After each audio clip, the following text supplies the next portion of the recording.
But may I remind you that if you say it's not dangerous, quite a few people in Denmark are now also living like Nick Schott and Geert Wilders and Isen Yami and others who have to fear for their lives. We have a few in Denmark as well.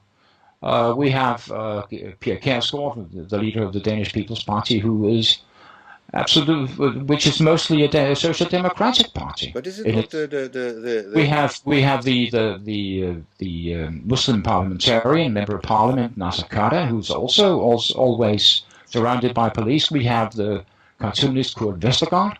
Yes. I mean, how many are we going to have of these people who have to live a life under constant police protection and who is threatening their lives? I mean, in every case, it's a Muslim who's doing it. I see the point, but the other side, of course, is that it seems, if I may say so, maybe it's a cynical remark, but it seems rather fashionable these days to threaten somebody with whom you disagree. I mean, even the lawyer who went to the Dutch appeal court to get a prosecution against Geert Wilders done, got so many threats. I mean, I can't understand threats from both sides. Let me be clear about that. I don't agree. I don't think people should ever threat.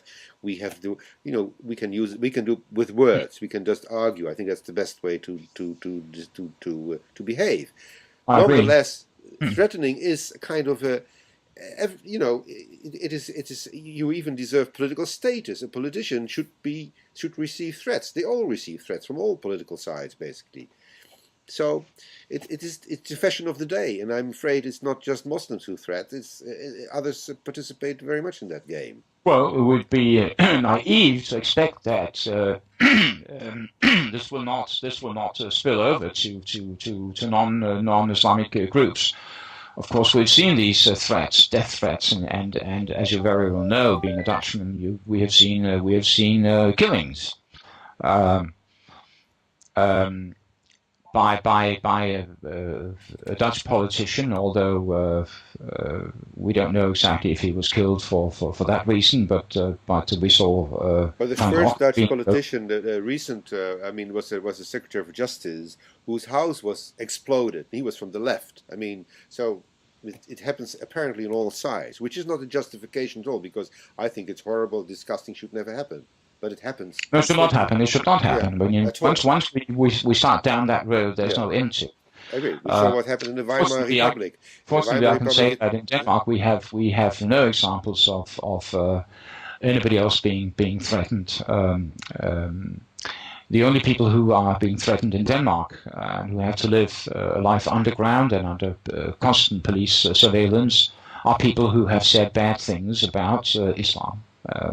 That is the fact here. You don't have that hate speech on websites in Denmark. Like in Holland, we have so much hate speech on websites. Incredible. I mean, from the right and the left, everybody is using very strong language to express himself when he talks about other people. Is that not the case in Denmark? Is it such a cultural difference?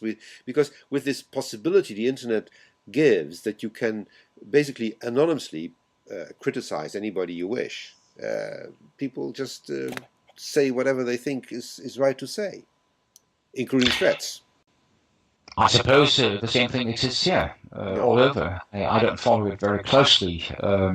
We do not, in our organization, use pseudonyms. We always operate under our own names. You do that, yes, of course. I don't say that's not what you come on the we're in the phone book, and everyone knows where I live if they're interested. So.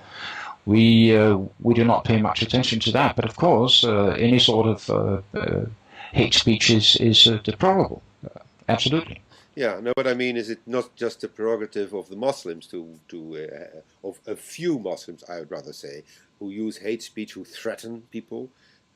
You should see when the Dutch Court of Appeal issued its verdict that he should be prosecuted.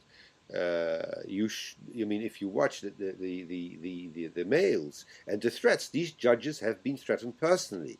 I mean, whatever one thinks of what they have said or not said, I mean, there's never a justification for threats, in my opinion. No, you're right. There isn't. It is not. In this case, it were not Muslims. It were people from I don't know where, because most of them are anonymous, so you don't know who they are. I suppose if you knew who they were, they would have been picked up a long time ago. So we don't know. You don't know. So if you really want free speech, all religions and all political persuasions and all ideologies ought to be treated exactly the same way. Nobody should be allowed to have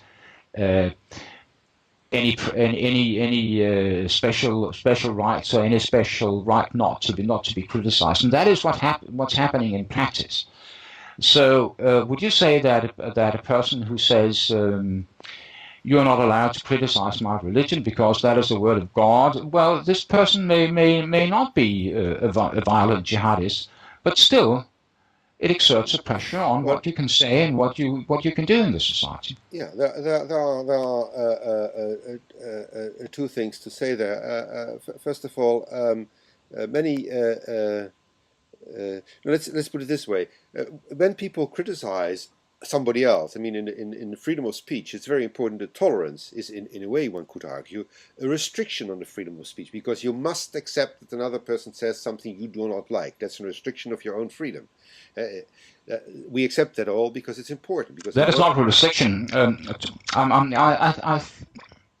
can hear you've understood the concept of tolerance. Yeah.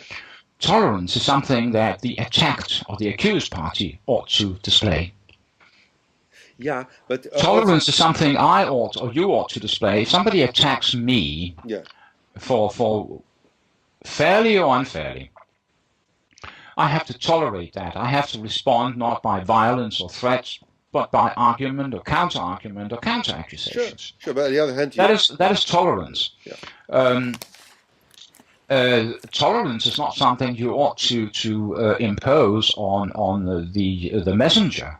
The messenger ought to be free to say whatever he or she wants to say. Well, what we think is that the messenger probably should be free in expressing his views, but should use a certain restraint in the language he uses. You can say I don't think that is not a fair statement, and it is only something that people have started talking about after we had the importation of Islam into Europe.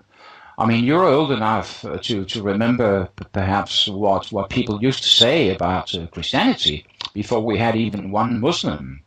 There was no end to the sort of vile invectives that people from the left or others, atheists, used to heap on stupid priests and ridiculous Jesus Christ and a lying Bible. That's not anything.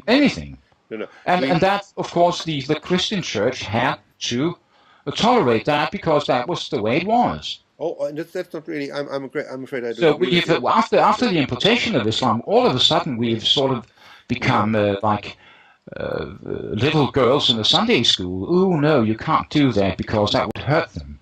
What is wrong? As a matter of principle, I can say, okay, Muhammad the Prophet was a rapist, as this Austrian Susan Winter said. And it was. Others can say we think it is morally condemnable to live together with a girl of 8 years, even in those days. I mean, you can use a different language. I mean, this is the way it is, and so to bear in mind how others may react. Not that you don't say what you want to say, but choosing your wording more carefully. What's wrong with that? I mean, I have a conversation with you. We both want to be polite to each other, and maybe we agree, maybe we disagree on certain things. Doesn't matter. We can still be polite and express ourselves using the right words rather than trying to insult each other. There's nothing wrong with that, is it? Yes, there is. There is something wrong with that. I mean, of course, I try to be polite and civil and gentle when I speak, but I will not elevate that to be a principle, something that is binding neither for me nor for anyone else. We heard the same argument during the cartoon crisis, where one politician and public figure after the other stood up and said, yes, of course we have free speech, but you should not say this and that. You should not go to these extremes. Do not offend people. There is no right in our culture not to be offended.